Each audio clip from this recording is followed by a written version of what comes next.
Go on. Good evening, everyone. Welcome along to Newcastle Fans TV. That was a tough watch, wasn't it? Newcastle have gone down 2-0 at Southampton, and my word, could it have been more?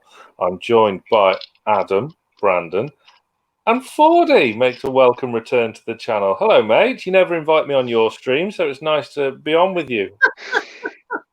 Oh, I mean, you're there with us in the comment section, and we always shout you out. It's love, man. And anyway, you're stealing all my people. Do you know what I mean? All my friends. I've only got 2. Do you know what I mean? I know. Feel free. Hopefully we'll perk you up a bit this evening, and when you're in a better mood, you can go and download the Greenwood and Mulliner Show podcast on iTunes and all good podcast apps. But let's get straight into this horrendous evening of football, and let's look at the starting 11. I'll come to you first, Adam. Same starting 11 as Everton. Was that the right decision, or was it a lazy team selection from Steve Bruce? Oh, it's one of them. Do you change a winning team? 9 times out of 10 you don't. But, and I said this before the game, I thought Hayden should have been in the team today, especially ahead of Hendrick. Hendrick, has he done out wrong? Probably not, but does he deserve to be in the team week in, week out? No, he doesn't. Isaac Hayden's the first name on the team sheet for me. You said Hendrick has nothing wrong. Bloody hell. Where are you watching? Hendrick, he's definitely Steve Bruce's secret love child. Easily. Because every time he starts, he is woeful. Barring that one game that scored a goal, one game, woeful. And these guys, Sam, I know you and Johnny like to have the little jokes about, oh, every time you say someone shit, he does well. Okay. No, I'm with you on. I'm actually with you on this one, Fordey. I scored Hendrick. I scored Hendrick on Scoring the Players, and I'll. If you haven't already seen that, go and check out Scoring the Players. It's not pretty, but Hendrick actually got a 1 out of 10 from me tonight. Brandon, can you give any sort of defence for your main man, Steve Bruce? Yeah, it was a fantastic game. I think we played well. We had good passing. Attacking wise, we look good. Defensively, could have do a little bit better, but like overall, it was a fucking fantastic game. What you guys think? Is there one? Come on, man! Like it was fucking rubbish. Oh right, I was gonna. Jesus Christ! I was thinking, where are you watching, man? You thought I was about to log on. I was gonna say, what is in that can? Because seriously, you need to put it down. If that was the case, if you were serious, I'm like, no, put it down. That was wonderful. I felt sort of like the journalist from Sky Sports, like it was a fantastic game, but they just lacked a little bit in this and there. You know, like it felt so good saying this, but no, they suck, man. Away. Yeah, it was pretty woeful. How it stayed 2-0 is a relief for our goal difference column, put it that way. But coming into the game, we had plenty to be optimistic about, coming off a fantastic win at Everton, 40, and Southampton are without their main striker, Danny Ings. Here's their 11. What were you thinking when the two teams got announced? I was thinking, bloody hell, they're just taking it easy on us, aren't they? I mean, obviously it's out for injury or whatever, but at the same time, they are just taking it easy on us because, yeah, they, as you said before, it could have been more than 2. I mean, we've basically made Theo Walcott look like a prime Ronaldo, seriously. And After that. Do you know what I'm saying? Like fortunately, I only watched the second half because I had things to do in the first half, and I'm so glad because I would have wasted 45 minutes and I would have been begging for that back because the second half that I seen, it just looked like attack versus defense. It looked like a training ground game. I don't know what Steve Bruce is teaching these guys in training. Is he doing COVID training or is he actually doing football training? I don't understand what he's doing because we're rocking up every single game with the same sort of mentality, and our game plan is get it to ASM. Oh, that doesn't work. Okay, let's get it to him again. Oh, no, that doesn't work. Get it to him again. Oh, okay, let's sub him off after 60 minutes. See what Joe Linton could do. That is the game plan. That game plan does not work, Stevie boy. It does not work. It works one in maybe 5 games or whatnot. We win a game. We're all high on life. We're thinking, oh, Champions League, Europa League. Then we get brought down to reality, and then we lose. Then we draw. Then we lose again. Then we get pummeled, and then we might win that one game against Fulham or something. Who's 5 on the bounce. It's 40. 40. Yeah? Have you watched our live watch along? You speak so much sense. Bro, this is what I do, man. I mean, how Sky Sports pundit, I don't know, but you know what? Yeah, literally, we've just got no clue. We've got no clue, and it's embarrassing. We've got no identity, no nothing at all. It's just bad to see. People up and down the land as well were made to feel exceptionally old this evening when Theo Walcott was announced at 31 years of age. You know what I'm saying? When did that happen? Watch this guy grow up. When Sven took him under his arm and he's a little ball boy going to the World Cup practically, and now he's a grown man, and then he's wheeling back the years, and we're making, as I said, looking like prime Ronaldo against us. Theo Walcott. This is Theo Walcott.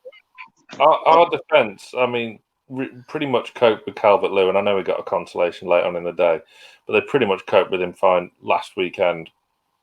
But Fabian Schär, Jamal Lascelles, Federico Fernandez, they should be coping with Shea Adams and Theo Walcott, surely. Surely. And we've got 5 of them. We've got 5 defenders, 3 central defenders at least, coping with a championship striker, effectively, in Shea Adams, and Theo freaking Walcott. He's not been on form since what? 09? What? I don't know. Like, seriously. I know you're rolling about the years, Sam. I know it's probably 09, it's probably about 10, but that's probably how long ago it was. And we made him look. Fordey, would you sign Walcott after you seeing him play today for Newcastle? Mate, I'd sign you. I'd sign you. I'm fairly confident Brandon wouldn't pass a drugs test. Look, if Wilson's not available, we're done for. And now he's injured. God, look, touch wood. It's not for a long time, but now he's injured. What hope have we got? The same tactic that we've been using every single game. Chuck Joe Linton on after 60 minutes. Now comes to Joe Linton's got to start. Carroll's got to start. Carroll hasn't scored since he's been back. Joe Linton, we all know his record. Dwight Gale's out injured, and again, he's pretty much on his way out. So we are screwed. So again, I'll go back to the situation. Brandon, when are you ready to play, bro? When are you ready to play? Put a black and white. Give me a ring. Give me a private jet. I'm on the way. Get a black and white top on. Head up to Tyneside, mate, and you're starting next week or when we're back from international break. Seriously. Somehow I've not got much confidence about the next game if that's happening. But this game... Sam, you don't trust me in striker position? I got the height. Can get a header. I mean, you're pretty much Andy Carroll then. There you go. I just lacking on the muscles. That's it. But like, I can work on that. Like, mate, just get yourself a ponytail, and then you're good. Andy Carroll, mate. That's it. Unfortunately, we went down very early on, didn't we? A horrendous defensive error from Miggy Almiron, Adam, and Shea Adams, after forcing a good save from Darlow, he's absolutely pummeled one into the net. Yeah, it was. We were all sat watching it, thinking, "Oh, we're getting out of jail there." Great save by Darlow. Oh, let's big him up for the England team again. Then Miggy starts thinking he's fucking Ronaldinho, trying to piss around, getting around everyone, and just gives the ball away. But it happens, you know. It was a shocking decision by him, but put it in the back of the net. That's what good teams do. Southampton are a good team. I said they would be before the game. I mean, Brandon's just been showing off his movement that Newcastle have been lacking up front.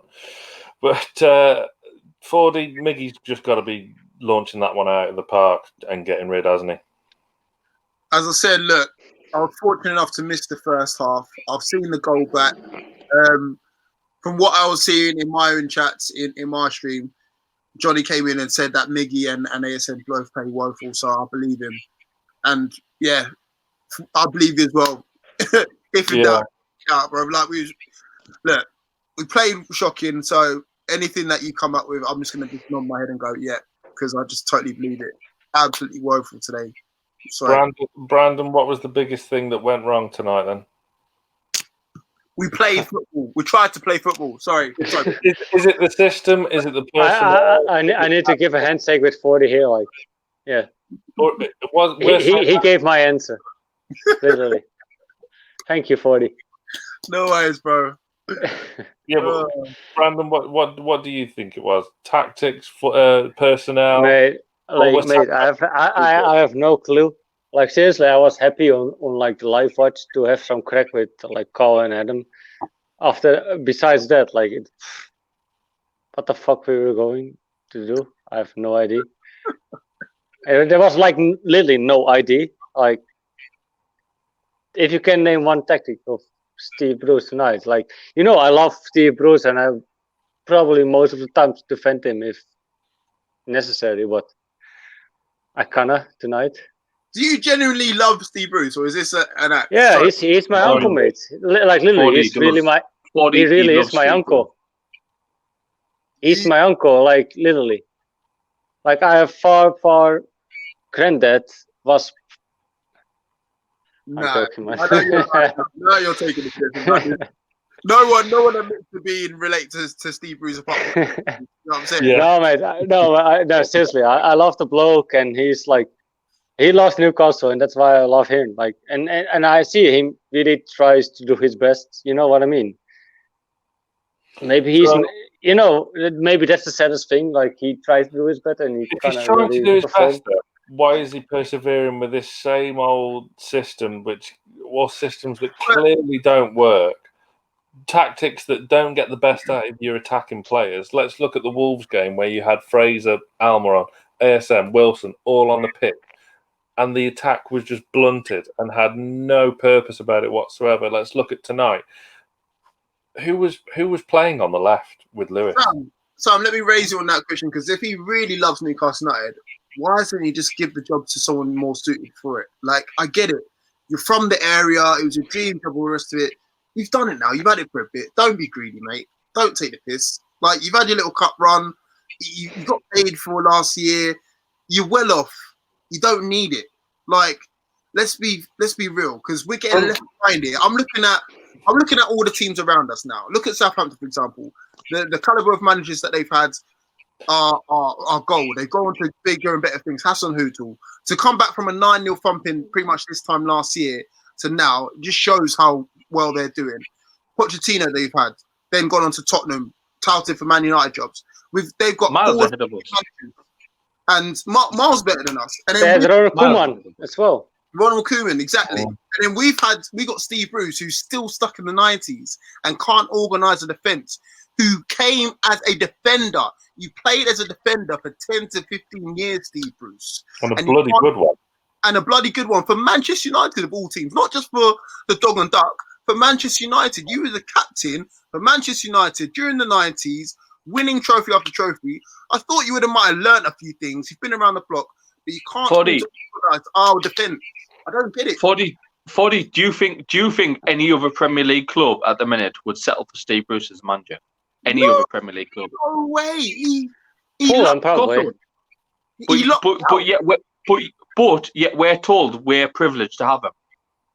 Every club tells us we're doing well. We're doing this. We're doing well, right? Seriously, we're doing well. No. But like we get patronised saying we expect too much. Would any other Premier League club, let's say Ole Gunnar Solskjaer gets sacked next week, which is likely, do you think they're going to go for a legend like Steve Bruce? No, they're not.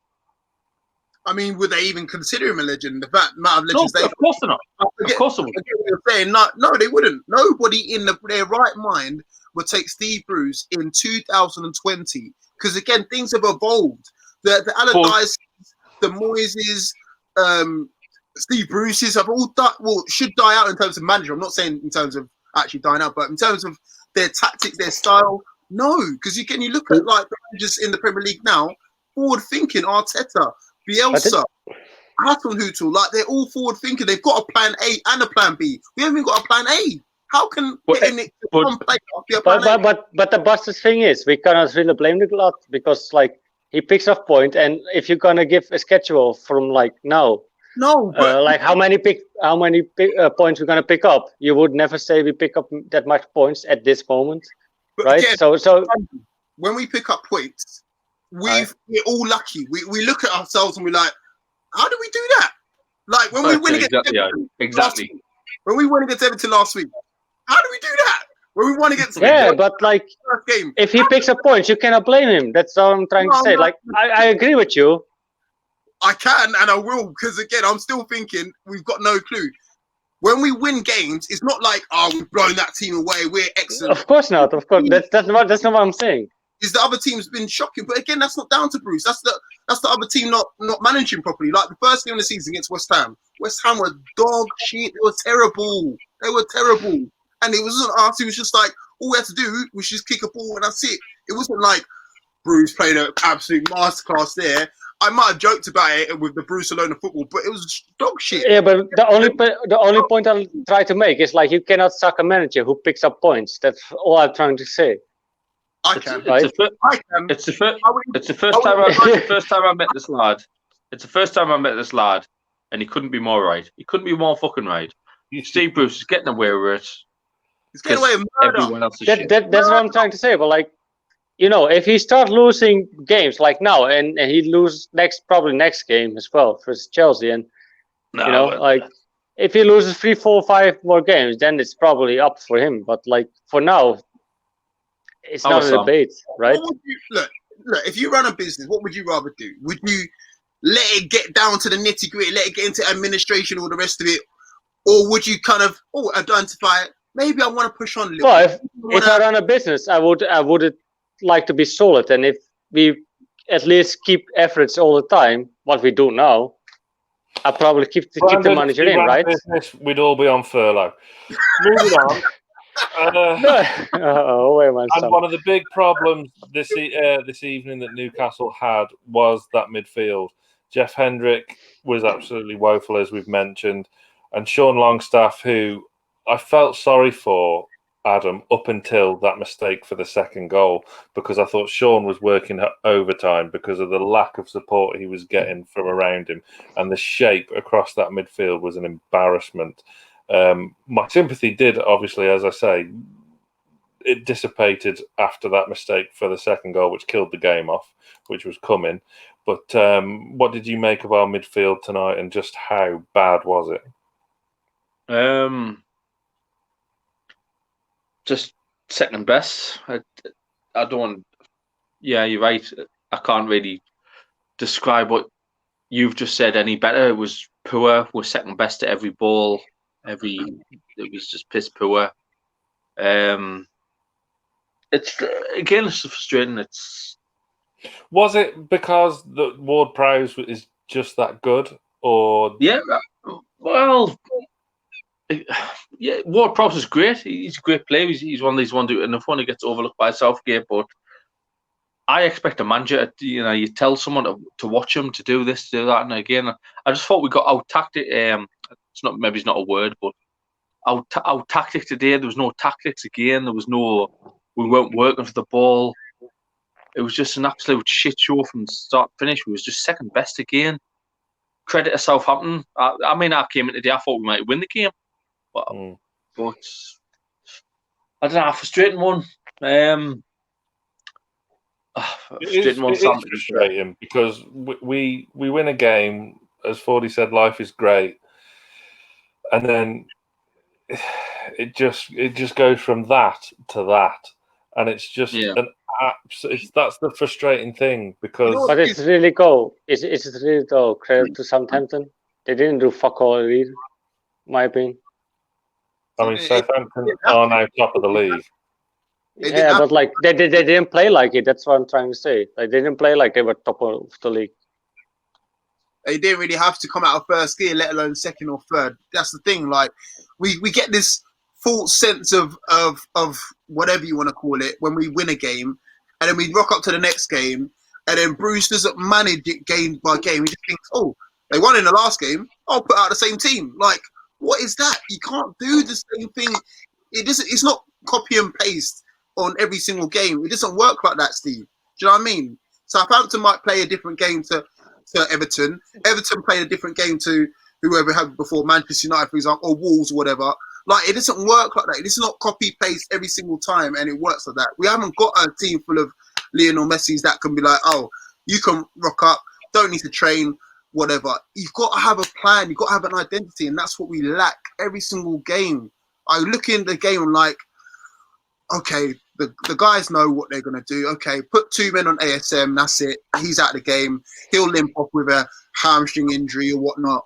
And then after that, that's it. It's left up to the other 10 guys to try and do a job. And that's it. I mean, we can't even get the defence sorted right. As I said before, we've got a defensive coach who can't sort out a defence. Go figure. And you tell, in fact, I've got a question to all three of you now. Name me one player, only one, that's been improved under Steve Bruce since he's been there. Because I'm sure. Who? Who? Murphy. Murphy? Yeah. What? One goal against Wolves. One goal. You think? No. I mean, I think that was more. I mean, the improvement with Murphy was probably seriously. More I really. Wednesday. I will explain myself later too. Come on, look, I mean, comedy, bro. Fordey, I explain myself later. Let's Sam have a go, and I'll explain to you later. Yeah, please. Murphy's improvement was probably down to Murphy himself and getting game time at Sheffield Wednesday as opposed to Steve Bruce. I mean, he wouldn't have had much time under Bruce, would he? One player that's improved under Bruce. I mean, you could make a case for Matty Longstaff because Bruce brought him into the squad, but then again, he kept him out and just stunted his development for God knows how long. I was shocked to see him come on the pitch today, Sam. I was like, who's this ginger lad that is coming on? He looked rusty as well when he came on, did Matty? For me, missed a lot of football. It's the first time I've met Fordey, seen him, and he speaks so much fucking sense. I agree with everything he's saying. Don't. I do. I swear. And it might make his ego a bit bigger, but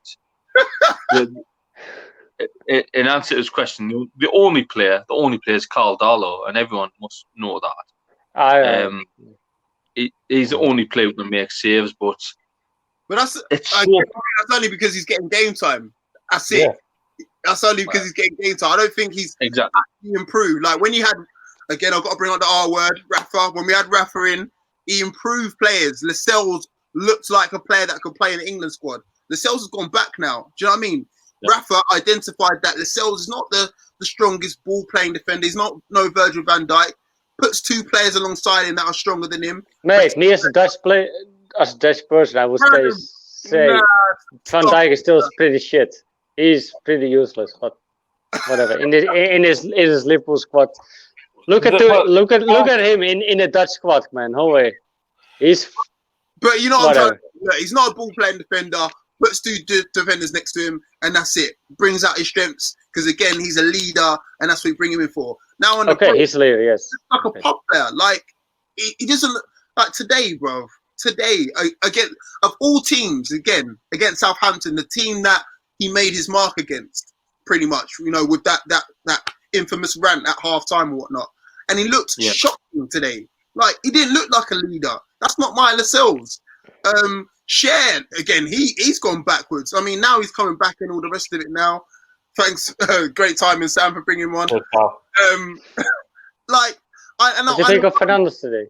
And I worry about some of the players that we brought in as well in terms of their development, like Jamal Lewis. Like, is he going to progress on to be a good left back, a great left back? Because my answer is simply no. We spent £50 million on this kid, and I don't think he's going to come on leaps and bounds. And these guys need coaching. Lascelles needs coaching. ASM needs coaching. Miggy needs coaching. Are they going to improve under these guys? No. Lascelles is coming into the prime of his career, and he's got Steve. every word you've just said, I agree with. But who's it all come down to? I mean, how many things? I heard you say every word. I agree with every word. It all comes down to the manager. It all comes down to the coach. Sorry, maybe it's not the manager, the coach. What you said there.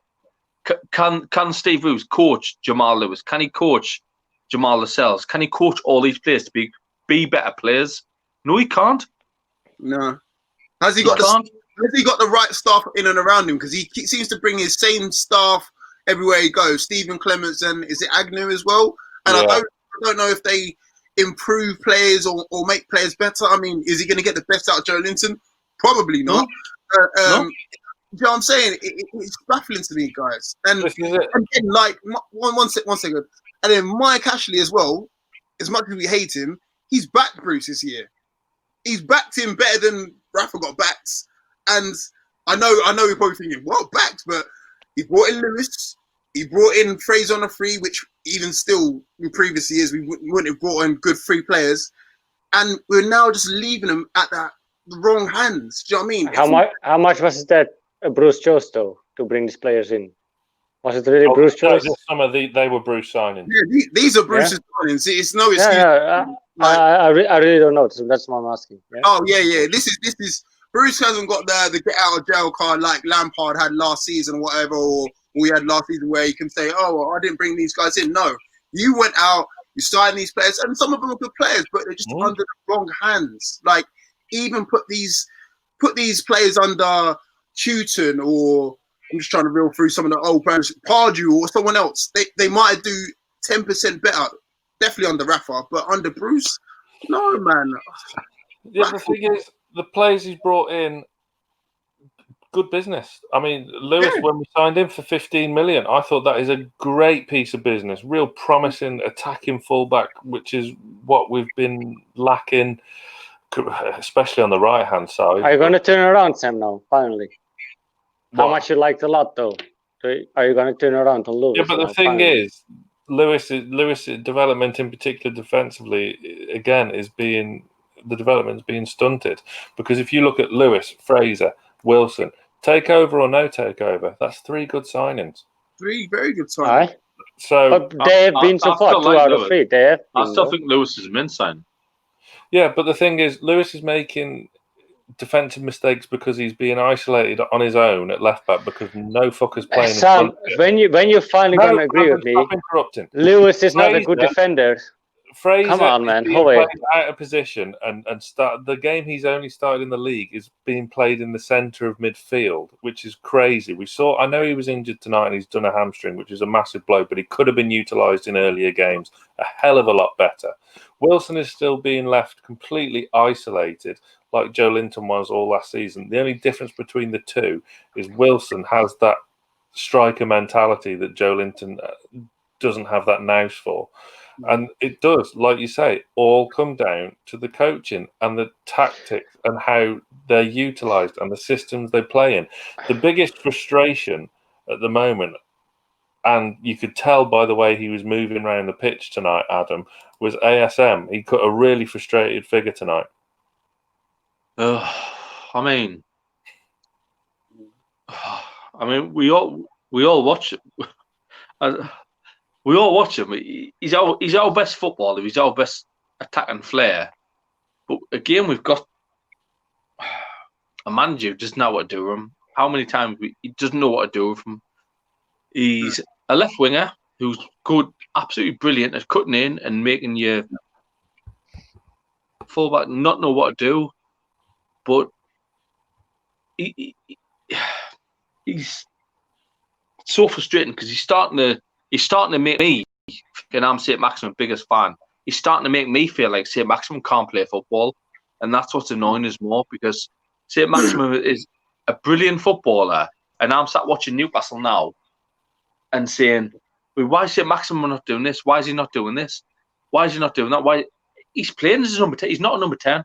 He's not a number 10. You know what it is? I think we're just playing him out of position altogether. I think exactly. The best time I've seen him play is on the right-hand side. He's a right-footed player. Yeah, you can cut in off the left and do what he can do, but he's played best on the right I've seen him play, hands down. And I think Fordey, have you ever seen him play as a number 10 though? No. But And probably only at least. Yeah, we do. Now we're doing that every week. We're doing that every week now, playing as a number 10. And Fordey's right. He plays better off the right, better off the left. Yet we're as fans, we're sat there now, Everton, fucking Southampton today. Oh, let's just watch him just fucking run around. He's not that type of player. He's so frustrating. Brandon, where would you have ASM, Brandon? Me? Yeah, you're Brandon. I just would play him. I just think we play him out of his position. Seriously, like, no, man.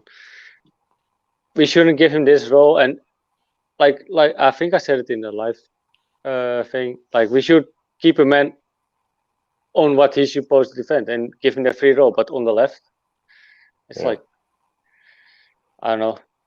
I think you can never keep him out. What people trying to say, and like, I don't know, man. It's a hard one, but like. Well, no, you're right in what you say, because you can't keep him out. That's the thing. Yeah. I mean, can you imagine the reaction of the fans when that lineup gets announced, Fordey, and ASM is not in that starting 11?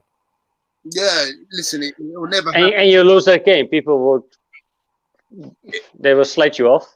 It will never happen because he's too too important for us to leave out. But at the same time, we need to utilize him to his strengths, because us just like telling him, play there and everywhere. Because I'm hearing now that he's a problem in the dressing room now. He's problematic and all the rest of it. No, he's not. He probably wants to win.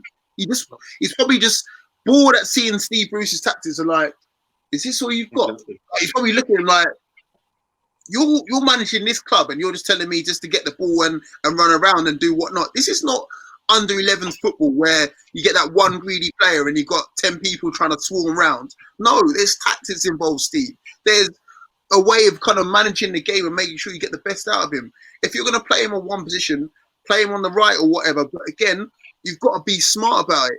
He's not going to be the best one getting back and all the rest of it. So again, maybe having some extra protection behind to help out your defence when he loses the ball. It's almost like when we had Hatton Ben Arfa. Again, we played him on the right, but again, we knew full well he wasn't going to get back. So again, we had to kind of structure our team around him, make sure that Tiote kind of tucked in or whatever, and just to make sure that we shore up our defence and we're not left open. But yet, lo and behold, we are left open every single time. If ASM's on the left-hand side, Jamal Lewis is just left around thinking, I've got 2 or 3 men around me that's going to actually tear me a new one. It just doesn't make sense. So again, it's just utilising ASM in the best way possible going forward, but also not leaving us exposed going back as well. It's just, I'm not even a UEFA A or B licensed coach, but I know that. It's just basic stuff. What do you think? And I'll start with Brandon, and then I'll ask you both as well, Adam and Fordey. What do you think our best formation would be, Brandon? By the way, first recipes, Shakti today. Thanks for mentioning Fordey. Our best formation will be probably 5-3-2,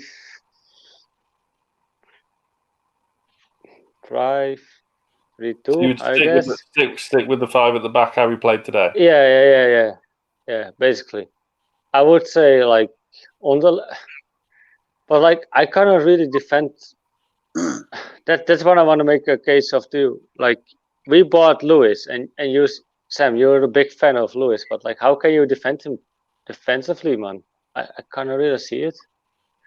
Attacking wise, you have some good actions, but like in the end, like you say, like ASM have to help him out. Like that says enough for me about Lewis. Like if he's a real defender, you should have really need to help him out. You know what I mean? No, but when we had Matt Ritchie in the team and he was playing left wing back, he was utilised a lot to help out players. Do you know what I mean? Or when he was playing further up, Matt Ritchie. But Fordey, don't you feel more comfortable with Ritchie on left back than Lewis? Look, it's not in the end.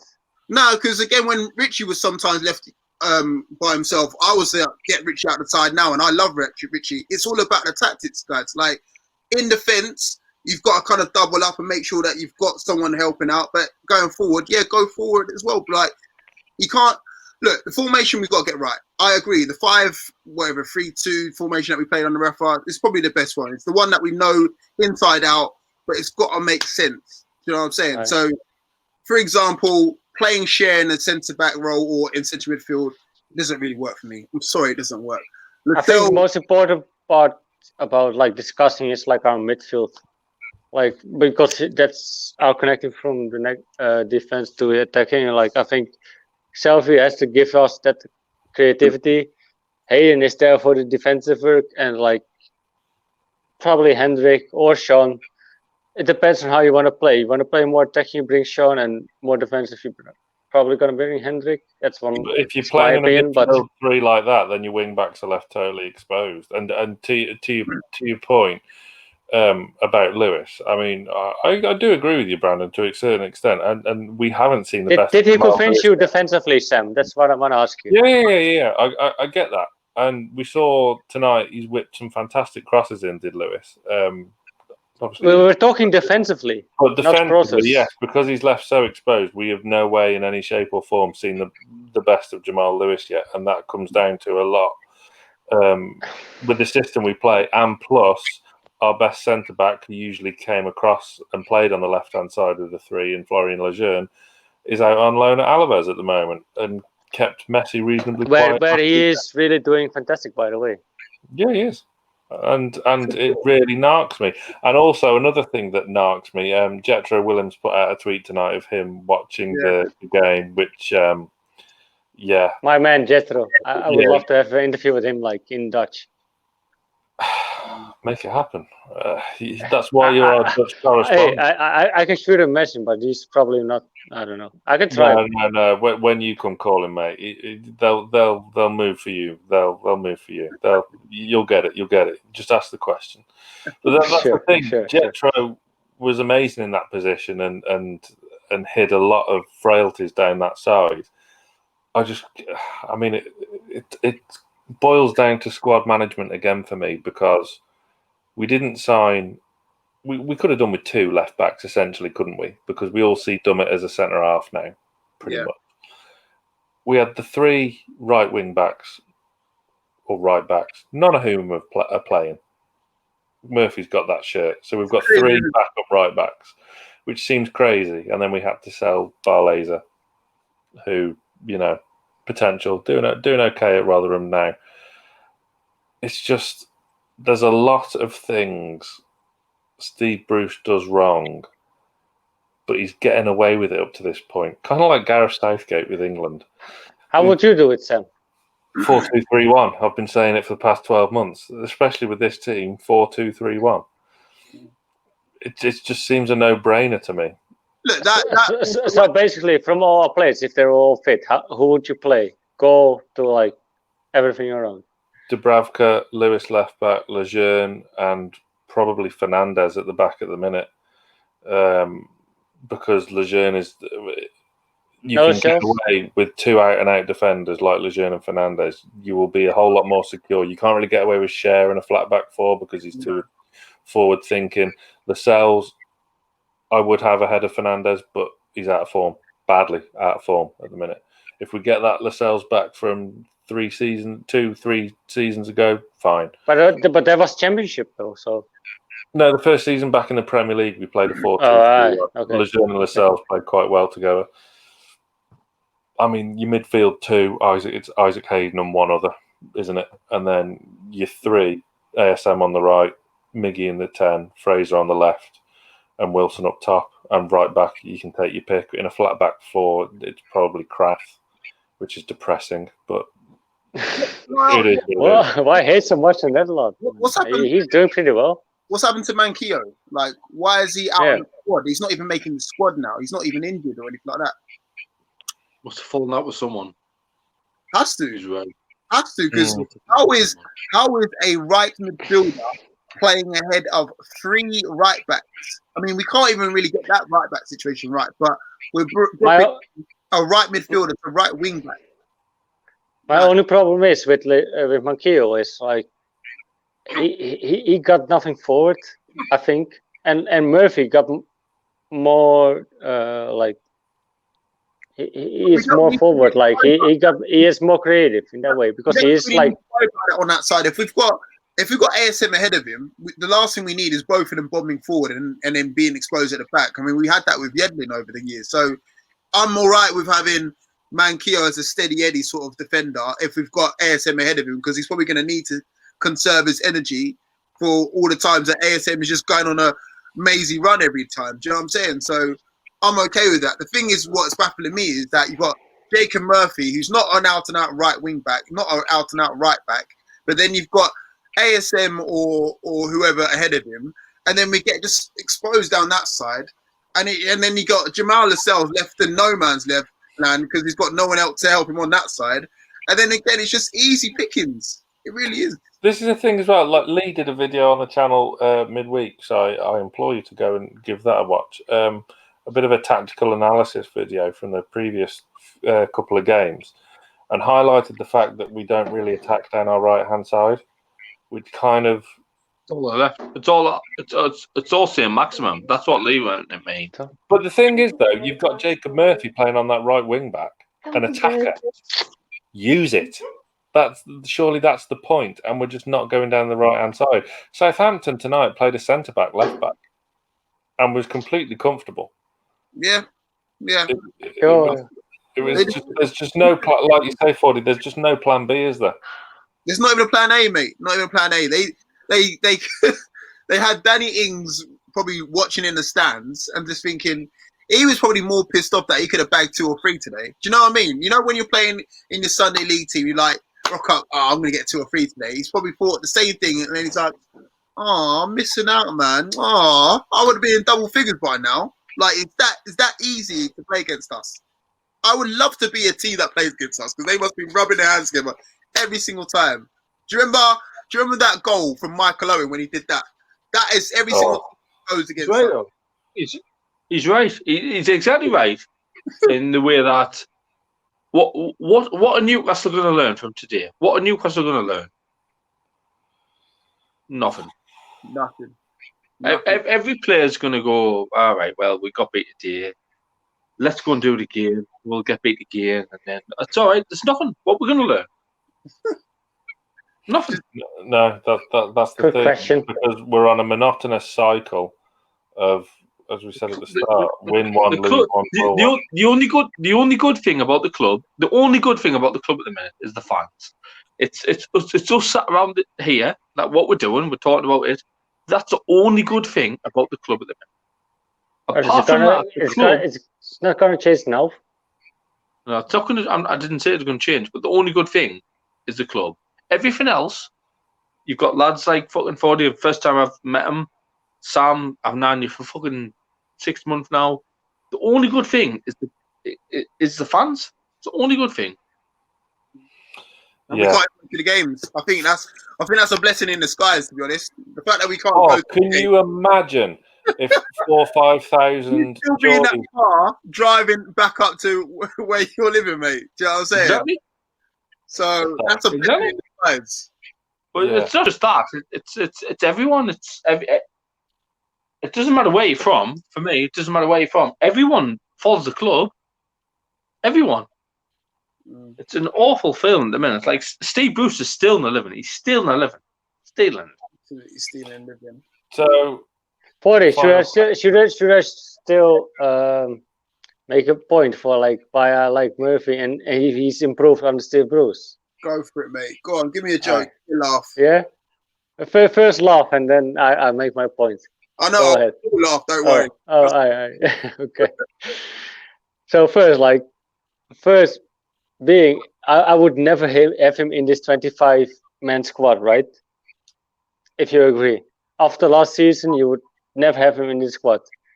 So basically, he turned him around. Somehow he get to this point, like put him right back. Because I think I kind of understand what Bruce wanted to do. Is like, he knows Murphy's like a attacking player on the right back, on like the right side. I don't know how you guys in England call it, but like on the right side of the attack, right? Mm-hmm. He probably thinks like Manquillo doesn't bring shit, Kraft doesn't bring shit on the right back, right wing flank, attacking wise. Yeah. why not bring a striker in and turn him around to like some sort of defender? And he pretty did good the last couple of 2 games. So he was like, yeah, he can defend and he can go forward and give a cross in. So that's probably why he keep him in the squad. So that's why I would say he improved under Bruce. Otherwise, I would never pick him in my 25-man squad. So that's my point.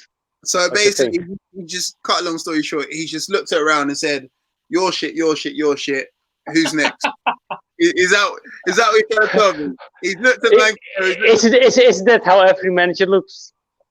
I mean, that's what it sounded like to me. He just looked at Mankio, Kraft, and Yedlin like, "You're all terrible." Yeah, probably he wasn't satisfied, wasn't he? Who wants to have a go? And then he did like, what's that game? Duck Goose or whatever you want to call it, or rock paper scissors. Fordey, what I said was all bullshit. Oh yeah, Murphy, it's your go. Yeah, you'll have a go. So Fordey, all what I said was bullshit. Or don't you think it's some sort of making sense? For me, because I've got to make it make sense in my head. So in my head, Steve Bruce is at the training ground. He's seen Mankio. It's like, nah. Oh yeah, that's how you make your point. But if you look at it from my side, nah. I mean, he's like, Murphy, what are you doing next Thursday? Fancy game? Yeah, go on then. That's it. Jesus. That's what it sounds like to me, and it makes sense. This time 12 months ago, DeAndre Yedlin got man of the match in a 2-1 win against Bournemouth. But how times change. Final point before we wrap up, because it's past our bedtime. Sam, you're going way too easily over this. I want to know what Fordey thinks about my thinking. I was trying to be polite and save you an ear bashing, Brandon, to be honest. Jesus, fuck off, man. It's always an extra hour. It makes a lot of sense, man. Okay. It's always an extra hour. We're going into a international break now. Wilson looks like he's come off with a bit of a hamstring. Hopefully nothing too serious. Fraser as well missed today, apparently with a hamstring, so he won't feature for Scotland next week. International breaks come at a pretty good time, don't you think then, Adam? Well, especially Wilson for me, if he's injured, or if he's got a knock. I was good he didn't get called up to England, to be fair. I thought he deserved it. I'm not gutted. Sorry, I'm just going to say that I'm not gutted, because reasons like this is the reasons why we can't have him playing extra games outside of Newcastle. Yeah. We need him more than the country. England have got Kane, Ings, Dominic Calvert-Lewin, Tammy Abraham. They've got more than enough strikers. Let us have our one good striker that we've got. Sorry to be Adam, but no, I agree. Right? I thought he deserved the call up, but no, he does. He does. But from a selfish point of view, I want to keep my strikers, all my players that mean a lot to me, healthy of somewhat. Yes. We need him a lot more than England do. But I do agree. On form, again, bang on form. The goals that he scored for us is important. Darlow's the other one as well that got asked about him.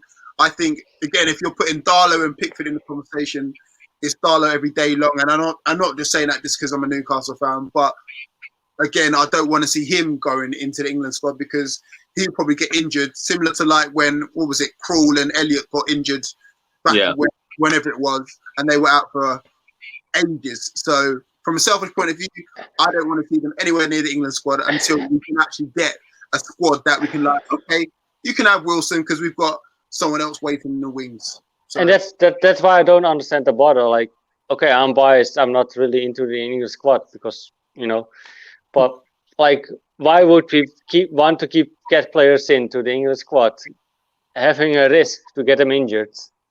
And like, well, I can't give a fuck about the English squad, but like, well, yeah, obviously. no, but seriously, like, why would we want to have Callum in to get like to be a substitute into the 80th minute and get injured and then like be fucked for the Newcastle games? Yeah, if you know what I mean. Yeah. Take your point, but yeah, he. I prefer him playing for Newcastle than for the English squad. Call up ahead of Tammy Abraham, but yeah, absolutely, it's a good thing, and he can get a week's rest now. But right, that is it for the match reaction. My thanks to Brandon, who you will see on the last word, along with Johnny later on tonight. Fordey, always a pleasure, never a chore. I'll await an email off you inviting me onto one of your streams. And Adam, best of luck this week, mate. To you and your good lady, who are expecting any day now. 4 days. Best of luck to you, sir, and we wish you well. And Thank you. Adam, if it's any consolation, I know exactly what you're going through. Adam, you're going for a Dutch middle name because I won't be calling it Brandon. Sorry. It wouldn't suit just call her middle name Brenda, and we're all fine with. Brenda. Now, there's a name you don't hear a lot. I wonder why. Right, coming up on Newcastle Fans TV, we've got the last word, as I said, and next week we will have definitely one Greenwood and Mulliner show, maybe two. We shall see. But do stay tuned to Newcastle Fans TV, and we will see you all very, very soon.